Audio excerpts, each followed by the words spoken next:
There are just like three main parts of the coaching business. 0 to 30K is really about you. Like you're basically selling yourself. Feel my inner circle to the point where I don't want to take any more like coaching calls during my week. And I think I had to drop my ego and be like, okay, there's probably things that I don't know. Guys, this is an awesome little kind of like chat. It's not an interview, it's just a podcast where we're just kind of chit-chatting about the coaching industry, consulting, agency, all that stuff. And this, like, it's pretty much just like we were like sat down and had nothing to talk about. Tim has been my client for the last 4 months, and then we also just continued for another 6 months to work together. Awesome dude. We spent a bunch of time together in Bali recently. So hope you guys enjoy this. There's some parts I got cut out. I think the service was kind of bad. It might also end abruptly. So if it ends at a weird spot, just know it's because there was no service. But anyways, hope you guys enjoy the chat. Tim, what's up, bro? Good to have you back for another YouTube chat, podcast, whatever you want to call it. We're just going to sit down and kind of have a chat. So Appreciate it. Thanks for having me again, Grayson. yeah, dude, it's going to be fun. So Tim and I worked together for the last 4 months. I kind of helped him launch his coaching offer. And then we're also going to work together for another 6 months, which is awesome. Tried to get him to come to America, couldn't get the visa. That's all right. We actually just got back from Bali though together. He came and visited. I was in Bali for about a month, and he came and visited, and that was fun. So did you enjoy Bali or?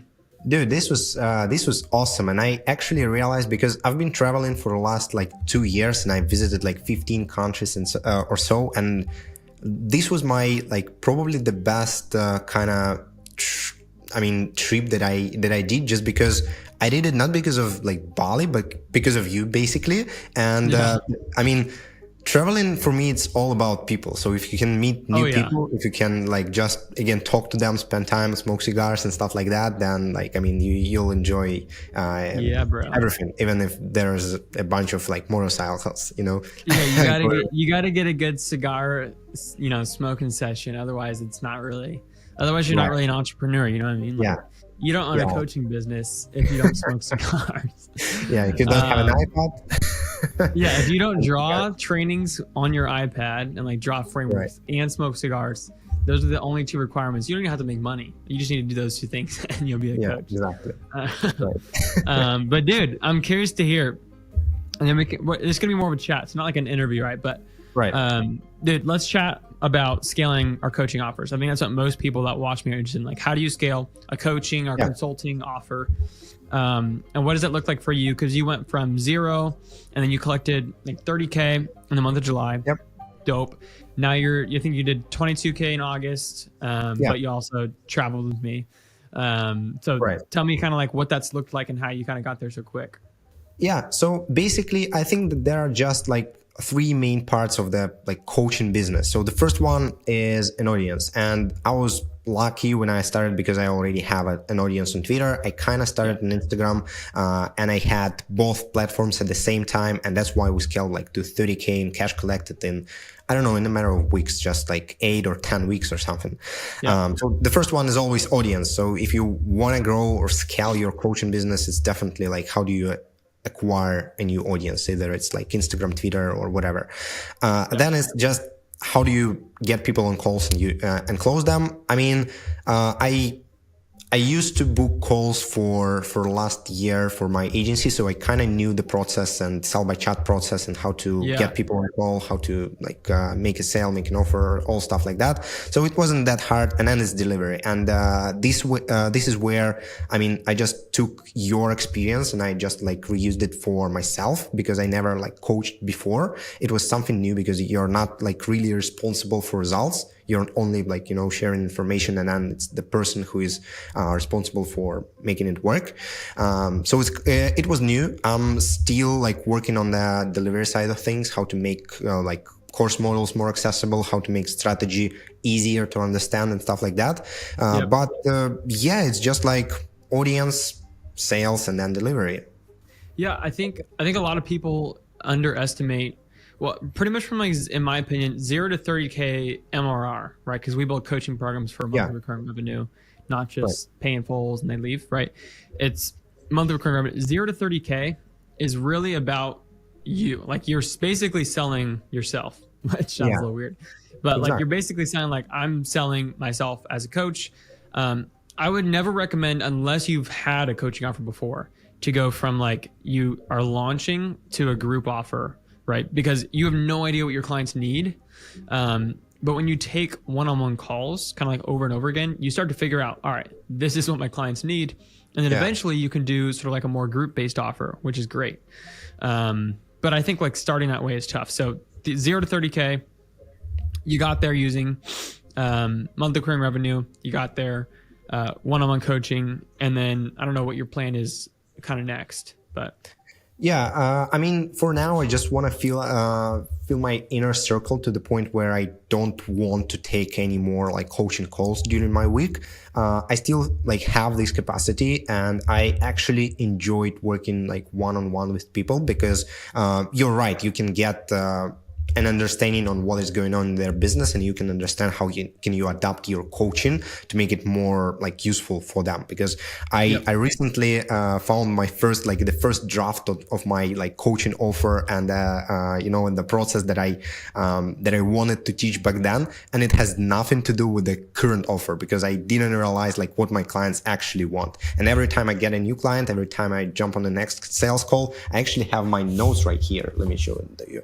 So I have notes right here with all the problems that my coaching clients are facing, and every time I find a new one, I'm just like, okay, cool, how can I fix that in course models? How can I just like make a framework better so nobody else is facing the same issue? So that's the way to go. I want to fill out my inner circle, and then yes, I'm still thinking about the next stage because and we were like talking on Bali and stuff about the next stages, but I'm still I don't have a clear direction. I know that there are like a bunch of ways I can like scale it even further, but for now it's just like fill out the inner circle and then take it from there.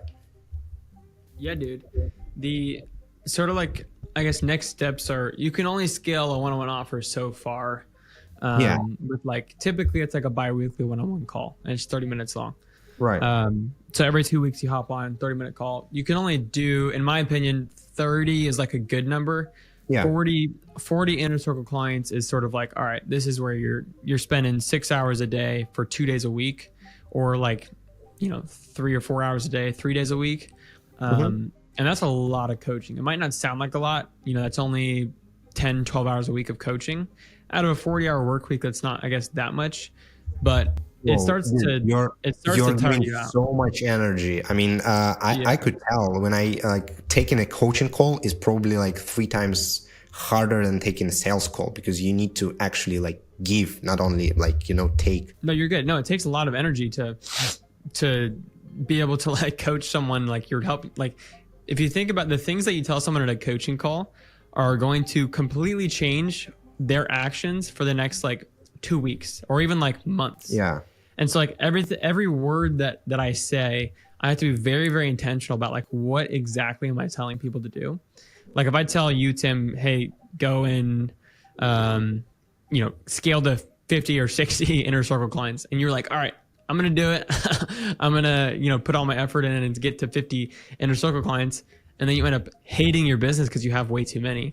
That one bad piece of advice could completely change what your life looks like. So, as a coach, you kind of have to be pretty careful, or just have the actual experience necessary to be a coach, which you should, by the way, if you're launching a coaching program, to know what to say.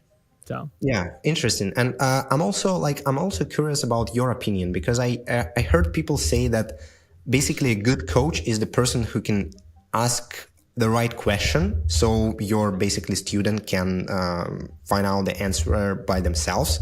But there are also people who are just like giving you all the game like right away. So like, what type of coach you are? Like, are you asking questions or are you giving answers? And I basically know, but like maybe for audiences, it will be interesting to know. So. Yeah, and I think it is still. I think there's still a difference. So I think a consultant is somebody that comes in and they give you a direct answer. Like, hey, I have this problem, and here's the answer, right? Yeah. And that's like what a consultant does. They give you the direct answer. They solve a problem. Consultants are very, very, very valuable people, right? Like I work with a client named Jordan, who I did an interview on YouTube with. You can go check it out if you want to. And it's basically like Jordan's offers, he works with med spas and he consults them on how to scale their business. Now, Jordan has never been a med spa owner. Therefore, it'd be really hard for Jordan to be like, dude, I've been in your position before.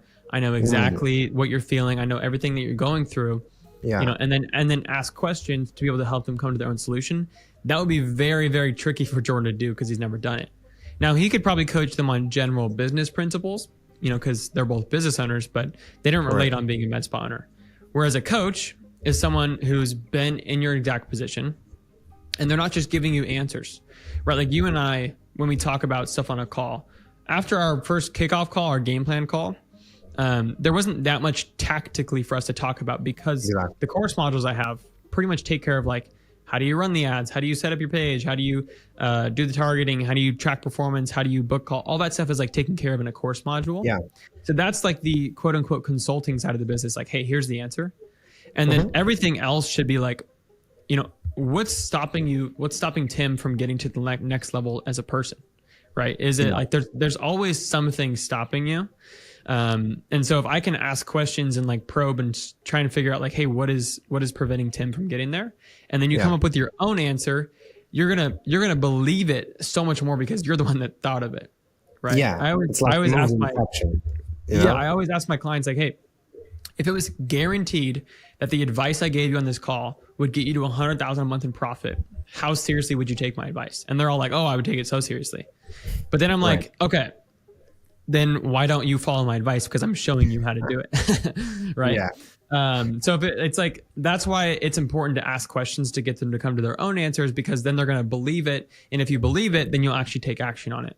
So. Yeah, exactly. And I also think that there is no, perfect way to scale. For example, I'm the type of person who don't mind to jump like on 6 coaching calls every single day because I don't know what else should I do like during my day besides just working, you know? Yeah. But there are people who like to scale slower, who like to take their time. And that's why I can't just, tell them to send a bunch of DMs every single day to onboard like 5 clients a day. So that's why it's also important to just ask questions and figure out what this person wants from your program, from their business and stuff like that. So I also do believe that you should inspire as a coach and like lead by example, but also then there are different types of people and they all need different approaches. You can't just like immediately figure that out. You need to ask questions and let them again, give you all the answers basically. Yeah. What is, for you, what is like, I know a lot of people think about their sort of like perfect ideal client. Yeah. For Tim, what does that look like for you? And then how do you go about attracting those people? Cause that's something that we talk about a lot is like a lot of people just, they don't, first of all, they think they work with a PFC and something like a perfect fit client, right? Yeah.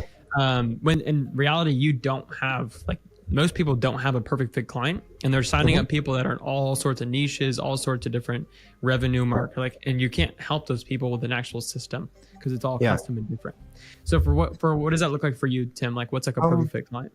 Yeah. So I think it's based completely on my experience, and my experience is building 2 short form content agencies to like 60, 90K a month, like in different countries using different approaches. But then short form content agency is the agency that can post a lot of content, can produce great content, but we are not really responsible for lead generation. That's why there are like some tactics and specifics on how you sell the services. So you can't say like typical like lead gen Google Ads agencies who are like you're not a lead gen agency. Yeah. So you need to have tactics to sell it to prospects, so they are ready to pay you high ticket without any guarantees of success. So that's why I would say that short form content agency owner is a perfect fit. If they're somewhere from 5 to 10K a month, I actually like have a clear system to scale them to like 30K a month, basically in just a matter of weeks. And we have these like cases, like a few people are already there. But then I also see that the strategy works with other agencies, with some coaches, but yeah, I'm focusing right now. I'm just like, I dialed in my messaging. I'm talking specifically to content agencies, and that's who I want to work with. I've been doing it for like 3 years now. So yeah. Why do you think I guess, what do you look for in a coach, and why should someone sign up for a coach? Who do you think someone should pay to coach them? Yeah, dude, this How do they is decide? How do they decide that? yeah, and let me tell you this. Like, first of all, the reason I signed up with you is because, like, my approach right now, after spending, I don't know, like 2 months ago, I just tried to collect all the numbers, and I spent like 60 or 70 grand on coaching. So I've been through a lot of different stuff. And the reason I signed up with you, because I was like, cool, I need an Instagram coach who is the best on the market. I actually like posted it on Twitter. Who should I sign up with? Like, I'm looking for Instagram coach. And there were a bunch of people, but nobody really like impressed me. And then I was like just searching on Instagram, like Instagram coaching and stuff like that. I found you, and your content just looked like you know your stuff. And I'm like, okay, cool. And then we jumped on a call, and you were the only coach who didn't try to sell me. You were like, just dude, like, here's what I have. It's like freaking great. Do you want in? And I'm like, yeah. So you're not like super salesy. You're not asking these, salesy questions. So basically this was the first reason. But then what I realized, and why I decided to stay with you for the next 6 months, is that you are the type of person who is like, you do things like in a very simple way, and you're almost every time right, and I'm the type of person who overcomplicate things. So I needed just someone who say that, like, don't do a bunch of this shit, because it doesn't like benefit you at all. Do this one simple thing for a long enough period of time, and you'll see it.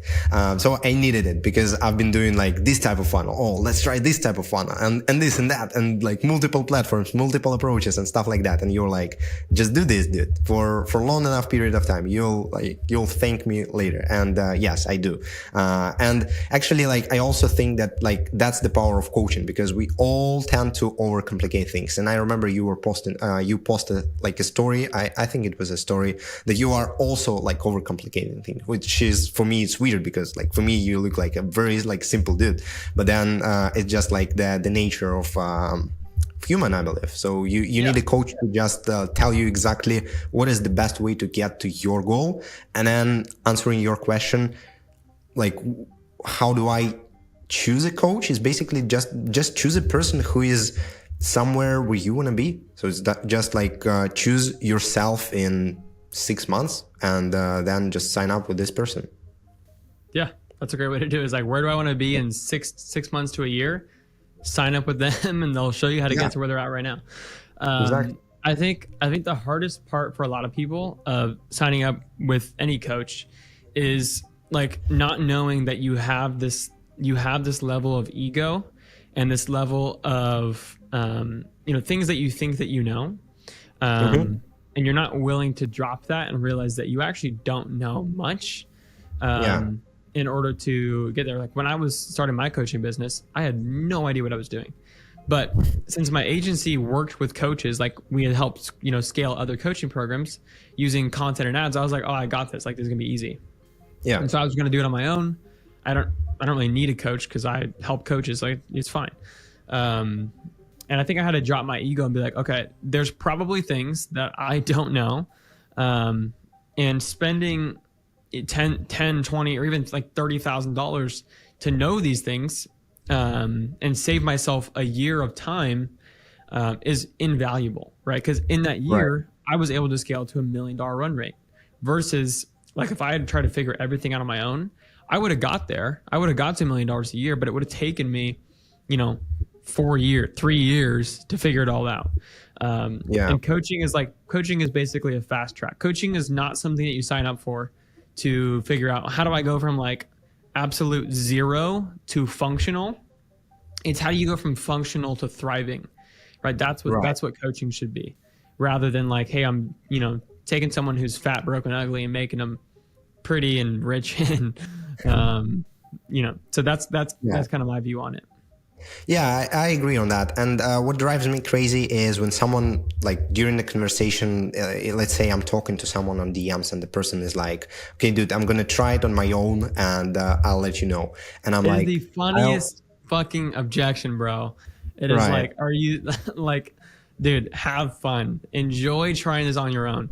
You will fail. I mean, yeah, I never said that, but obviously I just look at their content and I see that they're trying to use the same approach, but they are doing everything wrong. And I'm like, what should I say to not sound salesy? Obviously, like, I can help them. Obviously, like, my program will help them, but I can't be like super salesy, and I can't just like show them that they're wrong at everything they do and they need this program. But yeah, I'm like, yeah, okay, and you can't often like sometimes you literally. Oh, sorry, I thought you were. No, it's fine. I think the recording kind of messed up, but sometimes you literally can't help those people. Like, and that's fine. There's some people that like just their ego's here. And their ego needs to drop down in here in order to be able to invest in themselves and sign up for a coaching program. And that's just the way it is sometimes. But dude, I'm curious your thoughts. I was looking at Google Trends the other day, and I was looking at the coaching industry. Did you see that graph that I posted on my story? Yeah, I saw that. Yeah, and I'm thinking like it doesn't look like obviously the coaching industry has grown a bit, but it's not like been explosive like maybe I thought it was, because I'm just so into the space now that I'm like, oh, coaching is just this massive thing. It's going to take off. And it's like, in reality, it's just kind of slowly creeping up. In my opinion, if you look at crypto, right? Crypto has maybe like what, $1 trillion market cap or somewhere around there. Yeah. Which is like, that's the size of Amazon. That's the size of like Apple, right? Imagine once people actually figure out like, crypto is the way to go or whatever. Like, the market cap for crypto could be the same as like what the market cap for just like the total US dollar is. You know what I mean? Yeah. And so for me thinking about like, okay, the market cap for coaching right now, I think it's only around $1 billion industry. And I think it could be a, $1 trillion industry. And so I think there's a lot of people out there who are unaware that it exists, or they can supplement whatever they're doing right now with coaching. Like if you're in real estate and you want to, and you've scaled your real estate business, you should be coaching other people on how to do it, right? It's a way to generate cash flow, put it back in real estate. If you're really into fitness and you also have a 9-to-5 job, you need to start fitness coaching and show people how to do what you've done, right? Everybody has something they can help someone else out with. And coaching is pretty much the only career where your impact and your income go up in a correlated graph, right? They go up at the same time. So what do you think about the coaching industry as a whole? Do you think it is the coaching consulting, same thing? Do you think it's on the rise? Do you think it's like saturated because there's a ton of coaches out there, but also in the end of the day, the internet world's pretty small. So yeah. So first of all, I've been reading to Dan Koh the other day. I don't remember probably his email, and he said he made an interesting point. He said that every single business in the next couple of years will transition or add some kind of a coaching or like education type of business on top of their like business models. And I think that like it's actually the way to go, because like 95% margin, pretty easy to deliver if you know how to deliver that, and super happy clients. And just like when you were saying all these like stats and stuff, I just thought an example. Maybe it's a crazy one. Maybe I'm like a bit foolish on that, but I was thinking that if Apple were to launch a like drawing course, and you can buy an iPad, and for let's say like $200 more you get a drawing course, I would take that. I mean, if they were like to teach me how to draw on their iPads, like I would do that. And for them, like $200 like margin on top. So it looks like, and again, for Apple, it could be like, I don't know how many billions they can make on that. And they only need like one drawer to pay them like, I don't know, 10 grand to record this course. And that's it. So I think coaching business and education type of businesses are just like, it's just the beginning. We're just at the beginning. And of course, the market feels saturated when you are only talking to like, again, 5-10 coaches you used to hang out with, and you're all trying to convince same clients to work with you. But then we come to the niche of one concept where you don't really have competitors if you are selling to yourself 6 months ago, for example. Exactly. Yeah. You don't really have competitors at all if you're selling to yourself.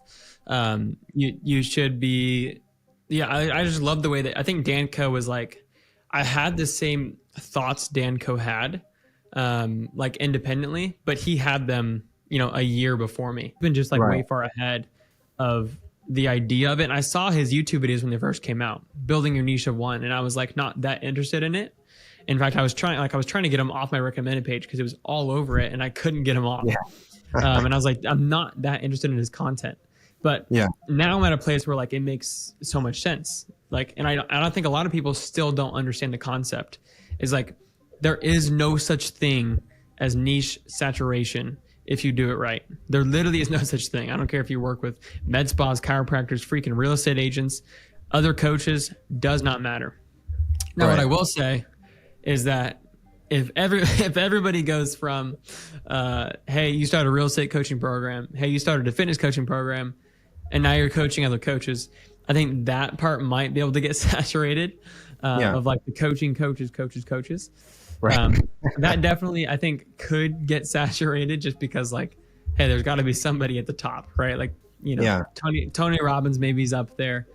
Maybe Taki Moore is up there, coaching coaches, but I don't know. Like, I'm actually curious. What do you answer on DMs when someone is like, "What's the difference between like your program and this guy? Like, what's the difference between you and this guy?" What do you answer? Because I got a few of those like recently. Yeah. I don't get those DMs, and so I think the reason is because everything is just positioned so differently. It's like, I also only take on clients who really want to work with us. Like, if they don't have an interest in working with us, I'm not going to sell anybody into a program they don't want. And so it's like, hey, do you want in or not? Like, if you want to go, if you're thinking about this other guy, like a typical response would just be like, why haven't you gone with them yet? Right. And then they'll tell you everything wrong with the other person's program or everything right with you. Like, here's the reasons. Well, because I can relate to you better. I had the same story, or maybe you went through the same thing as me, or we both lost our parents when we were young, whatever it might be, right? If you ask that question, like, why haven't you gone with them yet, right? They'll give you the reasons for why they like your program better than the other person.